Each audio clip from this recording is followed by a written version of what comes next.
All right, guys, welcome back to the Never Inside Shack.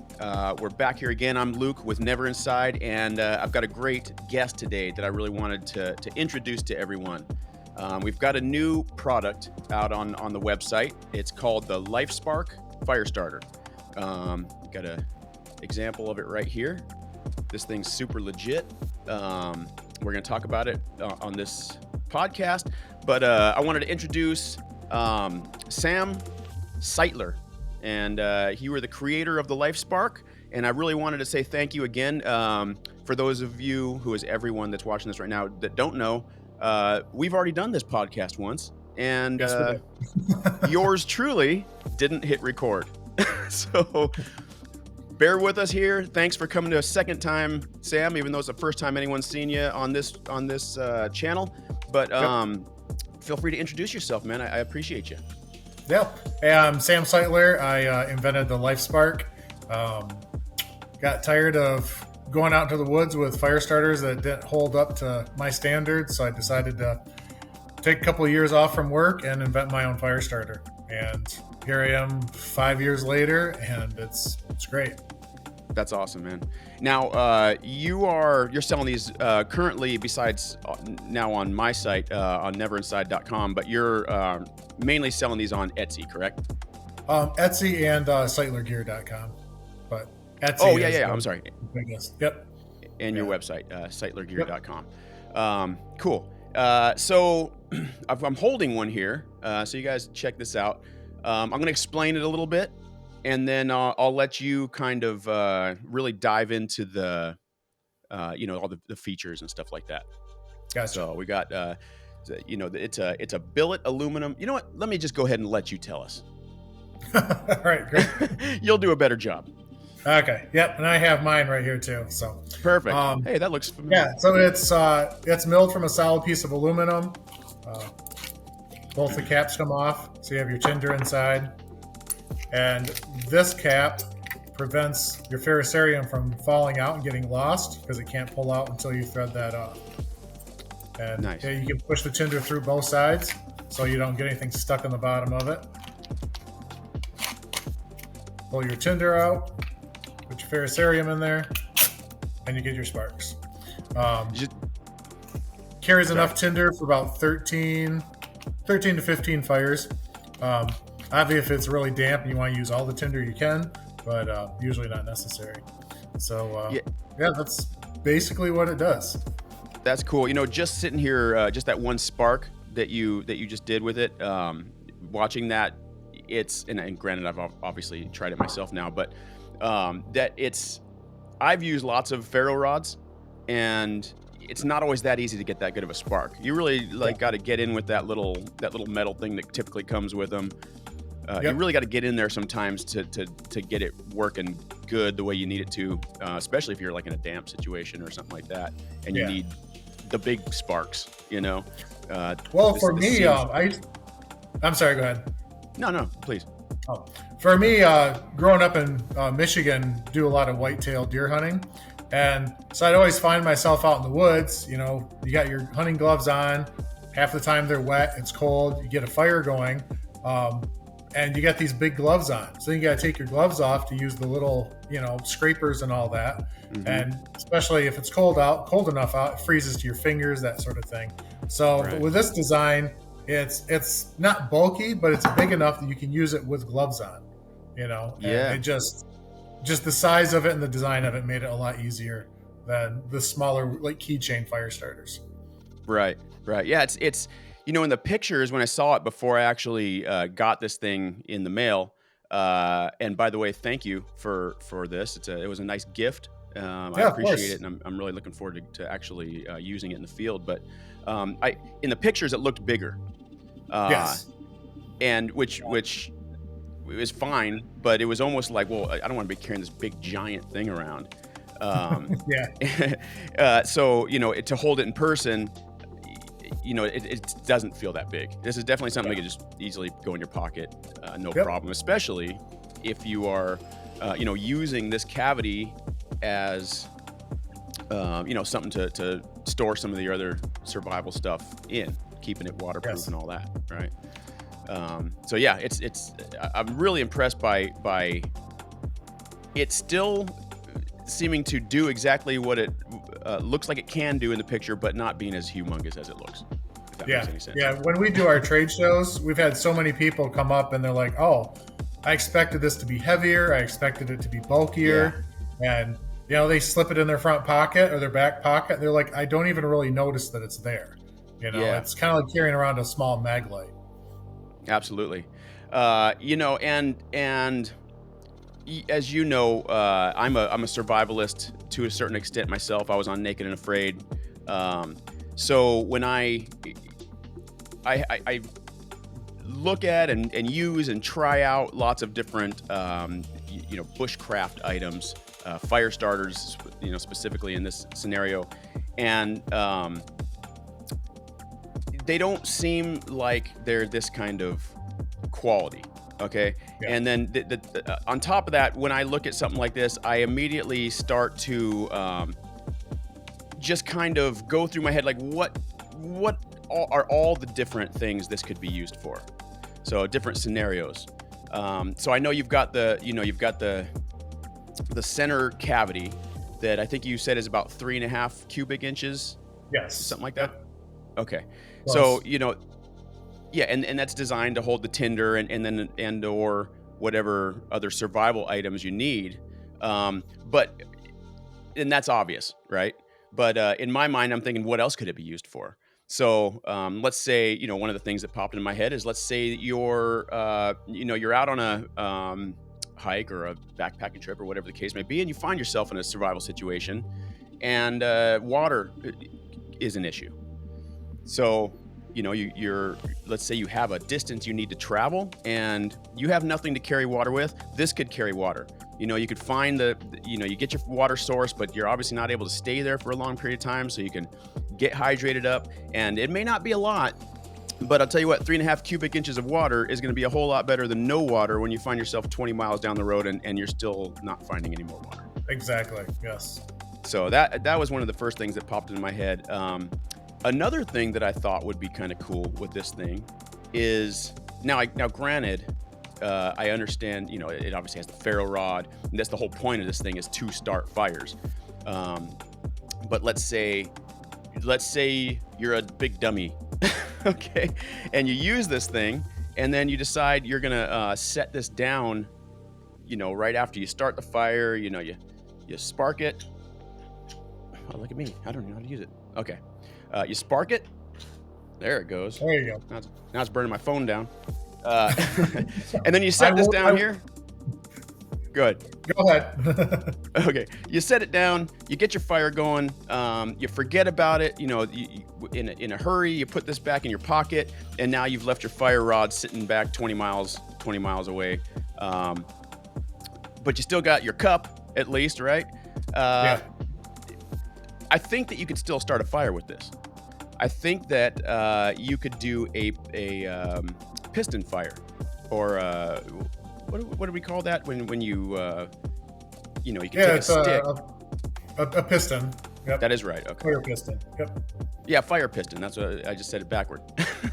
So if you were able to whittle a piece of wood that was about the size of this, and then get some tinder just very down in the very, very bottom of this thing, and you smack that stick with a rock, there's a strong chance you could actually pull that off. You could actually get a piston fire going with this perfectly shaped tube that is not going to give when you pound it with that kind of force.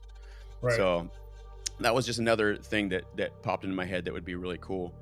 So I'm guessing you've used yours to quite an extent at this point. Oh yeah, I think I've started. Well, I do a lot of demonstrations at trade shows, and so I'm always walking around sparking it and stuff like that. So yeah, it's got at least 5,000 sparks on it so far. Nice. And can you hold that ferro rod up? What's that? Can you hold that ferro rod up? I'm curious to see it. Oh yeah. So it's got some wear, but yeah. But 5,000, I mean, that's, that thing's got a long ways to go. So this is going to last you a while. One thing I noticed also when you were taking that off, or not just now, but I noticed before, I had expected that there would be a cord coming from the ferro rod to the end cap. I hadn't inspected it that much in the pictures, which would have been, in my mind, the obvious way that this was connected, but it's not. It's just connected with a little ring, like a keychain ring. Just a stainless steel keychain. Yeah, and or key ring, yes. Right. My first thought was like, oh, you can't pull the ferro rod out without unscrewing the cap, and then it immediately made sense to me. You don't want that thing coming out without unscrewing the cap, because now if this thing loosens up, or you've used the ferro rod an insane amount of time and it's smaller, it's not gonna stay in there. Right. So this is actually a genius design, because it's going to stay in there, no matter how much you've used it, until it's pretty much gone all the way down to that part right there, right? Yeah. Yep. As long as there's enough to stick in the end. Well, and the other reason for it being attached to it is you have this bright silver cap. So yes, there's been times I've started a fire and I lay everything down on the ground and I step away. I'm like, oh crap. And I look around. These really show up well in the woods, in the leaves. You got that bright, polished aluminum. Yeah. That black rod by itself isn't gonna show up too well, is it? Yeah. Well, and there are a lot of fire starters that have like the little stretchy, the bungee cords on them, which they do have a benefit and they do work well. But after a couple of years, the rubber starts wearing out and they don't stretch anymore and they don't work like they're supposed to. Right. So with all the stainless steel hardware on here, you don't worry about anything wearing out. It's not going to rot. It's not going to stretch out. It's not going to wear out. So. Yeah, and that actually brings us to another aspect of this thing, and that is the washers that are in between these caps and the main body, right? Yep. They're not rubber washers. You just mentioned rubber has a tendency to wear out, dry, crack, all that stuff. You've actually made your washers out of leather. Yep. I made the first couple. I made the washers myself, stamped them out, infused them with beeswax. But now I have a company out of Milwaukee. They make the washers for me. They specialize in leather washers for industrial water pumps and stuff. That's I called them up. I'm like, can you guys punch out some small ones for me? And they're like, yeah. And then they also wax their washers and stuff too. I'm like, hey, as long as it's natural beeswax, that works. And they sent them to me, and they're absolutely perfect. Yeah, they're great, and it makes a lot of sense, man, because these things aren't ever going to wear out. There's no rubber to dry up. And with the beeswax won't dry out either. Right. Yeah, I was going to say, I don't think wax or beeswax anyway ever dries, right? Nope. So I mean, it's ingenious. It's great. Also, it'll stand up to a lot more heat, I'm guessing, in whatever scenario that may happen. And then you did mention the leather on the outside is also infused with the beeswax, correct? Yes. Yep. I cut out probably about 20 pieces at a time, dip them in beeswax, and then I put them in the oven for about 5 minutes at about 200 degrees. And it just soaks up all the wax, polish off any excess, and it's 100% waterproof.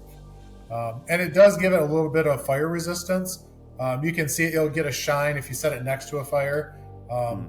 And the original one had nylon thread, but I had one instance where I sat it next to one of my campfires, and I noticed that the thread started melting and unraveling. So that's when I had to switch to the linen thread. That's cool. I mean, it's on par with the whole rest of the thing, though. I mean, this thing literally is a heirloom quality fire starter.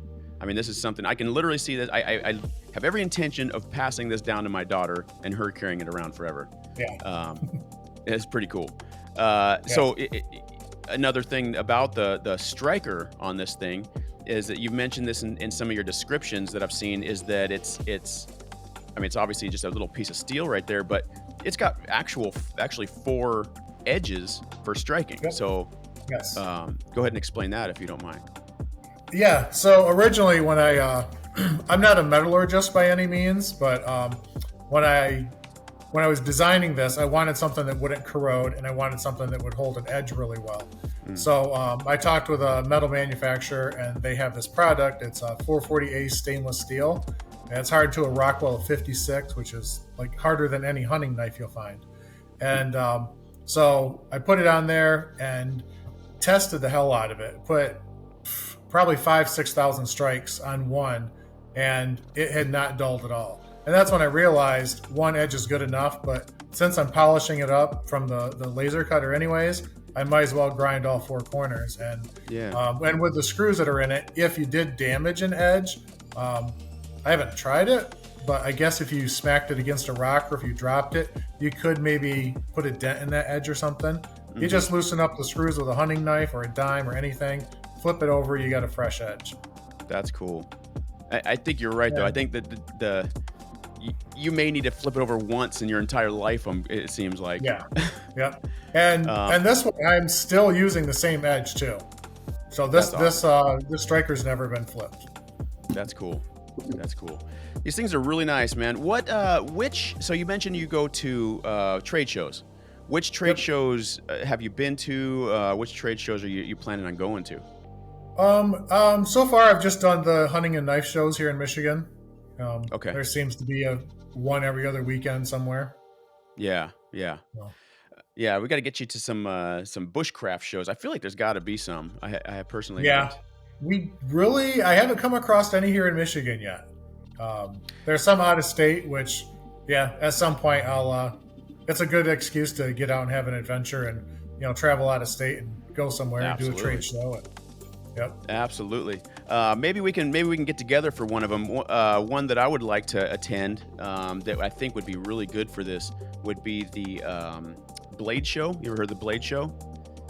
No, I have not. It's a knife show, obviously, but it's like the biggest one there is.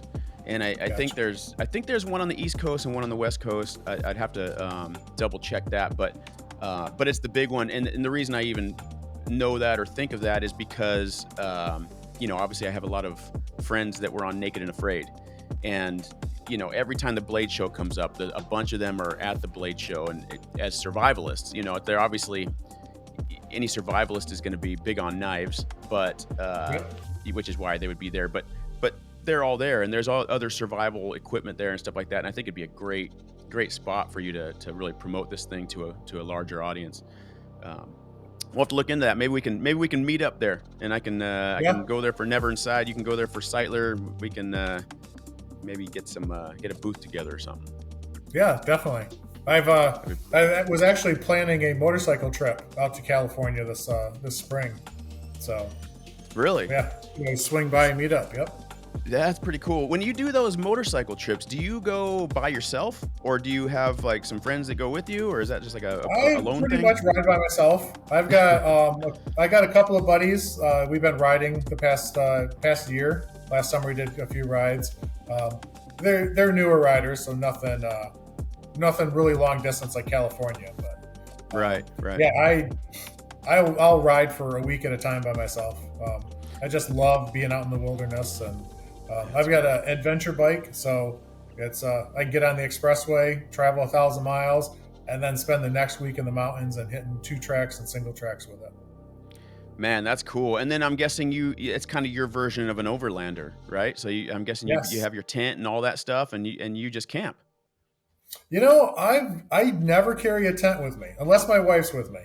Other than that, I have a bedroll and a tarp in case it rains. I like sleeping right under the stars. Cowboy camping, yes. I like your style, my friend. My horse has 2 wheels instead of legs. That's cool. You know what? That's something that I need to get into. I've been really ever since I've started Never Inside, I've been getting a lot more into overlanding. I've been doing some stuff to my truck. In fact, I'm even in the process of designing my own bed racks and stuff like that. But the motorcycle aspect of it, I just saw a video. I think it was on Overland Expo website, and I was scrolling through and a video popped up, and it was a young girl, and she was talking about doing what you do with the motorcycle and she was just like, it's like overlanding, only 100 times better because you can go 100 times more places. That's intriguing to me. Yeah, I mean, there's so many times I'll be on a 2-track, and you can see there's big 4x4s, going back and forth. But you get to a point where the 2-track ends, and then there's a single track. That's like I can follow that. And then it gets to a point where that track peters out. You're like, I can still keep going. You just That's wind your way through the woods, and yeah, it just sometimes it can be more difficult, but I think that adds to the adventure of it. Absolutely. But you're also victim to the elements. It's like if you're out there in the rain, you're getting rained on, and you're in the sunlight and all that. And I don't know. I feel more connected to my environment when I'm out in it like that. Absolutely. Yeah. But the overlanding definitely has its upsides. I mean, they can carry. You got more shelter with you. You can ride all day, no matter what the weather's like. Yeah. So. Yeah, it's good stuff. I'm gonna start dabbling in that. I've been a motorcycle guy for a long time. I don't currently have one, but I've had a few throughout the years. Recently, over the last just over a year ago, my wife's cousin unfortunately died on a motorcycle. So I'm kind of not allowed to be around motorcycles for a while. if you understand that. My wife had a family member that was in an accident also, and she stopped riding for a couple of years with me. And but I told her, I'm like, it's in my blood. I've been riding since I was 10, and I'll never stop. Super cool. Now, I guess when you're doing an adventure like that, obviously you want to make sure your bike is in tip-top shape. Because I can imagine you get out in the middle of the woods, it's a long walk back, and not to mention a long walk back to find the thing someday. Yep, you carry a toolkit with you. You carry extra tubes for the tires in case you puncture one. I obviously have a pistol on me, my fire starter, a knife, and a small fishing kit, because you never know. You could easily be stranded out there. So absolutely, yeah. That's cool, man. Any good stories from those kind of adventures? I mean, all of them are a good adventure. As far as stories, I can't pick out any individual one, but I mean, honestly, they all start to blend together over the years. Yeah. I know how that goes. I'm a big backpacker, so same thing. I try to remember. I remember the stories. I don't necessarily remember which trip it was from, but. Are you into backpacking at all? You ever done anything like that? Oh yeah, yep. Yeah. Okay. Yeah. So I have a phrase that I'm going to try to coin, and it's going to be overpacking. So I'll have to figure out how to make sure that shows up in SEO instead of just overpacking. But so it's overlanding and backpacking, right? So I guess you could do that with your bike too if you wanted, but you go way out there to wherever you want to go in your truck or your vehicle. You camp there that night, or you get there and you hike from there. So you can do your overlanding, but you can also get your backpacking in, and you're carrying all your stuff on your back, and then you can come back and you're still out in the wilderness, but you got your amenities, and it'll feel like a hotel room after that night before, right? Oh yeah, yeah. So that's people think I'm crazy. I'll take a week off into the woods. The last time I went out, I called my dad and I said, hey, I'm going to go hunting for a week in the woods. I don't want to leave my vehicle unattended for a week long sitting there, though, because sometimes you get the wrong kind of people out in the woods, Absolutely. And they're not worried about anyone showing up. Exactly. So he drove me out there, and I got all my gear, my backpack on. I had my rifle, and he's like, so I'm just leaving you here? I'm like, yep. I said, be back here in 7 days at noon. He goes, are you insane? I'm like, maybe a little, but this is what I do. And it was 7 days later, he's sitting in the parking lot and picked me up. And man, I mean, it was November. And instead of snowing, it was a lot of rain. So I'd get wet, and then my sleeping bag would be frozen to the ground in the morning because the temperatures dipped down. But I got to tell you, when I got home, that pizza was the most delicious pizza I've ever had in my life. And the hot shower was the most amazing hot shower I've ever had in my life. You have any little amenity after being away from a vehicle or your house for an extended period of time in the woods. It's the smallest amenity is just extravagant, It's unbelievable, yeah. And I try to get that concept across to people. I tell them, lots of people know I'm into camping and being outside and stuff like that. And and I'll try to bring people with me camping, even just regular, glamping, at the local campgrounds. And, people they just don't, they're just complaining about how miserable it is or how the amenities aren't there. And where I get it, that's kind of the point in my mind. Oh yeah. The idea is to get out there. Number one, make yourself a little uncomfortable so you don't get too soft, right? But you got to experience a little hardship, a little pain, a little suffering to get back and remember and realize how amazing it is to live in America and have the opportunity to have things so easy. Oh yeah. I've been teaching my daughter ever since she was little. I've had her out since she could walk. I've had her out in the woods and we backpack and camp and stuff. And I've taught her from a young age, never underestimate the importance of suffering. It's like, I hear so many people say, oh, these people are suffering or this person's going through a hard time. It's like, don't feel sorry for them. They're going to come out stronger on the other side of it. I feel sorry for the people the people that don't have hardship and they're not struggling, trying to make ends meet or finding food or whatever. They're stronger than someone that never experiences hardship. And for me, camping, like my wife, she loves the glamping. She's gone out into the woods a few times with nothing but a backpack and a tent and whatever food I bring or catch for us. And she likes it, but she likes having the hot shower at the end of the day and the tent and the warm, inflatable mattress and stuff. But for me, I start wandering away from the campgrounds. It's like, it's too comfortable and it doesn't feel natural.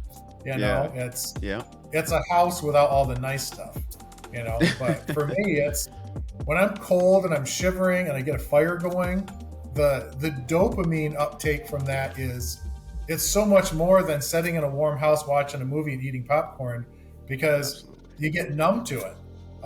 But you get out into the wilderness and it resets all that and you really appreciate what you have. It does, and you do. It's I agree 100%. I wish more people could understand that. It's hard to get that concept across to some people because they just don't get it. It's comfort is the goal, and I don't think that way. Fortunately, I think that it's just not the life is going to be harder if you expect comfort all the time than if you just expect it to be hard. Yeah. Yep. And if you put yourself in these difficult situations, then what normal people or your typical person that doesn't is experiencing something, it's easy to you. It's just another thing. So but hey, man, you have definitely how do I say this? You have embraced exactly what we're talking about, only made it a little easier. So there's an oxymoron for you. Yeah. Or not an oxymoron, but however you'd say that. But this thing's awesome, man. Anything else you should tell us about this that I didn't notice or you haven't mentioned? I really want to make sure that people understand, grasp the full concept of how cool this thing is, because I see a lot of since I've put it on the website, I've seen a lot of people looking at it. I've seen a lot of people put it in the cart. And this is one of the big reasons I wanted to do this podcast, is because I really want people to have a way to do more research on exactly what this thing is and see the value of it. Yeah, and I got to get better at making more videos too, demonstrations and stuff, and real life situations with it. The biggest thing about this, and I know a lot of people. And this is my issue too, is when I buy things for camping or survival, I'm always hesitant because I'm like, I know I'm going to be disappointed in it. And that's why I spent so much time developing this, because I literally would change something or design a feature for it, and then I would set it down and look back from a customer point of view and what do I need this to do? And basically the result was something I never have to worry about it failing. Like you mentioned with the Ferrocerium rod, I went through, I don't know how many dozens of different Ferrocerium suppliers. And we get our Ferrocerium from Tribacher. They're out of Austria.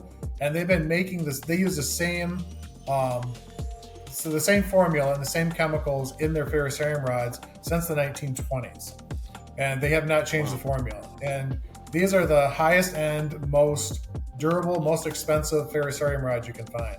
Wow. I know a lot of guys that go on eBay, and you can get them from China for 99 cents. Yeah. But you literally get about maybe 900 strikes out of them at the most, and they corrode really easily. And I've used them. I've pulled them out and found that they're half powder. Are you serious? But yeah, we go the extra mile with these. And these, like, I've had this ferrocerium rod for 5 years now, and I doubt my camera will pick up the details, but you can see a little bit of pitting on it. Oh, yeah. I can see that a little bit. Yeah, but this has been left out in the rain. The nice thing about the beeswax, you don't have to worry about your leather rotting or getting moldy. Mm-hmm. So I've left this out in the rain. I've kept it wet, put it in a backpack, and just left it. And this is the shape that it's in. Wow. It's been run over by cars. And, yeah. Yeah, I think you got some videos out there of that. Yeah. So but I think a lot of people, when they actually buy it, and I've gotten reviews where they're like, holy cow, I didn't realize it did this. I didn't realize it was this durable. Awesome. My goal was to build something that would last someone a lifetime. And I think you accomplished that mission. I'm going to put it through the ringer myself. So I'm excited to start creating my own patina on this thing. And start getting that leather looking shiny from sitting next to a fire and all that. And I think I sent you the buffalo leather model. Oh, really? It's a really dark leather, isn't it? Yeah, that's funny you say that, because when I opened the box, when I did the unboxing, I actually expected it to be a lighter color from the pictures. So I had a small shipment of buffalo leather, and I just wanted to do some special ones for the gun and knife shows. And I had one left, and I'm like, all right, I'm going to give this one to Luke because it's the last of the buffalo leather. You're the man. Because everything else is just regular cowhide. Okay. But yeah, so you got a buffalo leather one. Nice. Hell yeah, that's awesome, man. Yeah. I appreciate that. So, yeah. Well, yeah, I look forward to seeing, hearing your review and seeing some footage of you using your Firestarter. Absolutely. I've got a lot of irons in the fire right now, so it's going to take me a little while. But even if I have to just get out like for an overnighter, I'm going to get out there and really put this thing through the test. And I'm going to for the rest of my life. But in order to get some footage, I'll get out there ASAP. And I think I told you this story because you sparked it there in your studio there. My wife gave one of these to one of her coworkers as a gift, and because he's kind of an outdoorsy guy, and he called her the next day and he's like, "You really should warn people about the sparks on this." And she's like, "Why? What happened?" He goes, "I almost caught my office on fire because he unboxed it in his office and he sparked it." Apparently, caught the tinder in the box on fire. Okay, well, I won't be doing that again. Yeah, I know when you picked up and sparked, I'm like, I hope there's nothing flammable, Yeah, nothing but a big shag rug below me. Don't worry about it. No. There you go. Just kidding. No, this thing's legit. I have a feeling that the volume of sparks that come off of this thing, I'm guessing, and this is just from my own experience of starting fires in the woods, is that this thing will probably be good at starting fires, even to things that are slightly damp, even to tinder that's slightly damp. I have tried that. Yep. Yeah, I've tried some damp tinder. It will start it. Obviously, take a little more work. Tinder is always the best. Yeah. Right. And the one thing is about it, I know with the cheap ferrocerium rods, you can scrape off like big filings. Our ferrocerium rod, you can't generally do that. But if you do it slow enough, you can scrape off some filings. And then the last spark will ignite that pile of filings. And so, yeah, they burn at 4,000 degrees. If you get a pile of them, you're going to be able to light pretty much anything, even if it's wet. Yeah, that sounds like, so it'd be kind of work as if it were like magnesium. Yes. In a sense? Yeah. Okay. Scrape off the ferrocerium. But like I said, it sparks pretty quick. So sometimes it doesn't work scraping off a pile of You it. just got to be real careful actually to get it to scrape without sparking, or I'm guessing, right? What I've done is, because the way you spark it, you put it through the opening and pull it back. Is if I do have some tinder that's wet, or I forget to fill mine up with fresh dry tinder, is you can just sit there and saw it back and forth, and you just get this continuous spray of sparks coming down. Oh, that makes sense. That's good. Yeah, see that's a scenario or a method that I would think that would, if you had something that's a little damp, doing something like that with this, because I mean, it just looks hot coming off of those things, like hotter than other ferro rods I've used. So I'm guessing that would be the technique, but that you'd get a little success with.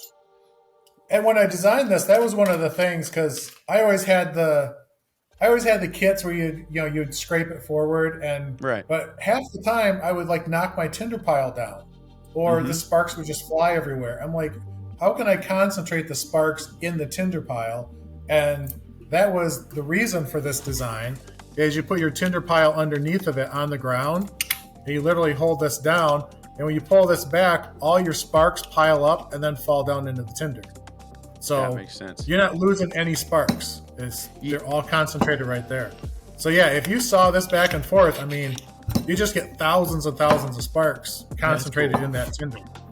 Yeah, you watch just a regular video online, if you've never actually used ferro rods, or even if you have used ferro rods, they're it looks like, oh yeah, it's real easy to spark, but they're actually, they take a certain technique to actually get it to work right.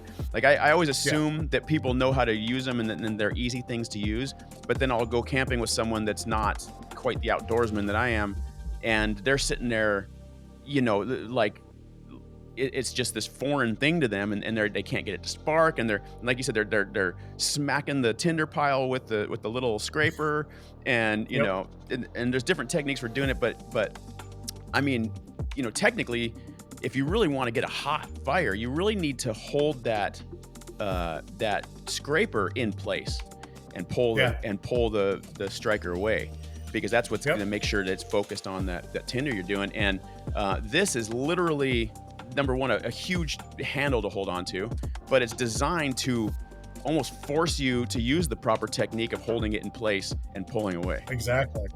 Which is the original one. The original one did not have this whole thing.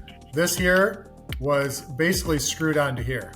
Okay. And so you just literally off the top. sparked it this way.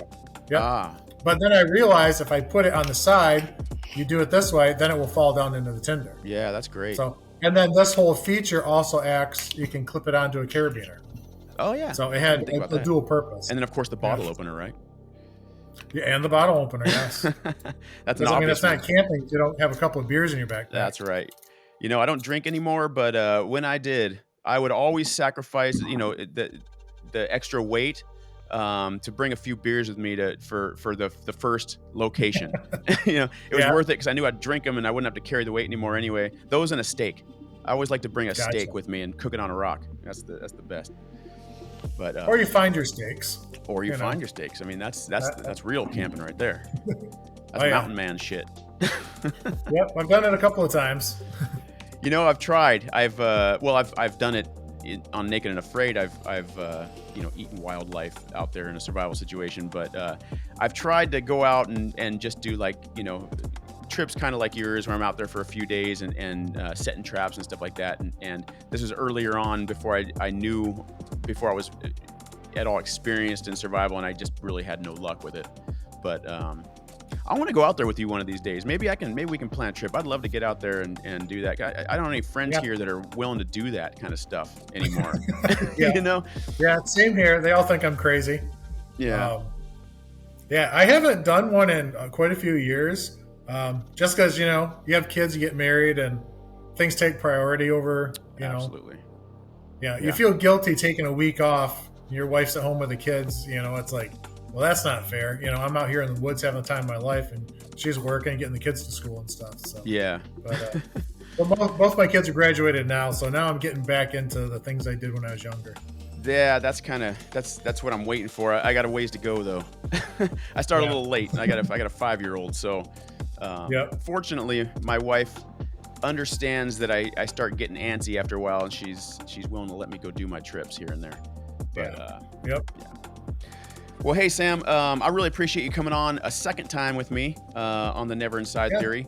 And actually, I think this one went better than the first one. What do you think? I think it did. Like I said, I tend to be camera shy. I don't, but yeah, this one went a lot more smoothly. Thanks. Yeah. Yeah. Anytime you want to do another one, let me know.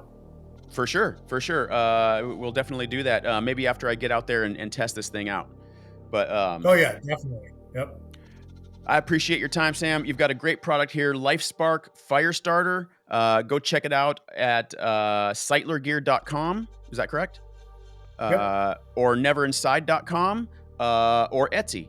And right now, I'm going to do a special. This has nothing to do with a need from your product, but I'm going to start doing a special on the site to throw in a free Blackbeard Firestarter rope with a purchase of one of these right now. So anyone listening, if you're catching this at a fairly recent time that it's been put out there, go check the site and see if you can get a free Blackbeard Firestarter. I think if you cut one in half, you can fit one in there, and then you've got even a more badass fire starting tool. So just a little something extra. But you got anything else you want to throw out there, and we can go ahead and wrap this thing up. No, that's it. I think we summed everything up. All right, Sam. I really appreciate your time. Tool. Yeah, right, it's simple, but it's awesome, and I want to make sure that we'll start getting some more content out there to make sure that people understand how awesome this thing is, and awesome. Go ahead and start filling your bank account. All right, and yours. All right. Thanks a lot, Tim. I appreciate you. Thank you, guys. Outsiders, I appreciate you all. Do me a favor, give me a like, subscribe, and a share. Make sure other people are seeing this thing. Let's outside.